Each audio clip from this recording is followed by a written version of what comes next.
PUBG Mobile'ga barcha mumiya setlari yana qaytmoqda.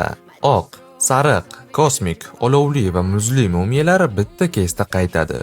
Nafaqat kostyumlar, ular bilan birga qo'shilgan kuchaytiriladigan olovli Uzi hamda Mumiya M406 skinlari ham shu keysda bo'ladi. Shu sabab bu yangilanishimizda mumiyoli M406 skin uchun qo'lga olish animatsiyasini ham qo'shishgan. Aytgancha bu keysda yangi qora mumiya seti ham qo'shiladi. Tanasidagi suyuqli Venomnikiga o'xshab yasalgan, u bilan birga kuchaytiriladigan AVM skini ham bo'ladi. Afsuski uni ko'rsatish Instagramda taqiqlangan. Mumiyalar keys o'yinga 3-iyul kuni ertalab 5:00 da qo'shiladi. Keys qo'shilganda akkauntingizga UC tashab, mazza qilib open keys qilishingiz mumkin. Agarda qayerdan ishonchli UC xarid qilishni bilmasangiz, profilimda Level Pay botining linki bor. O'zimizning proyektimiz 100% ishonchli.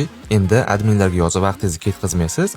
Avtomatlashtirilgan botimizda avtomatik tarzda tushadigan UC sotib olishingiz mumkin. Botda UC promokodlari-yu, Mobile Legends almazlari va Telegram uchun starslar ham bor. Kiringlar, sinab ko'ringlar, hammasi sizlarga qulay bo'lishi uchun ishlab chiqildi.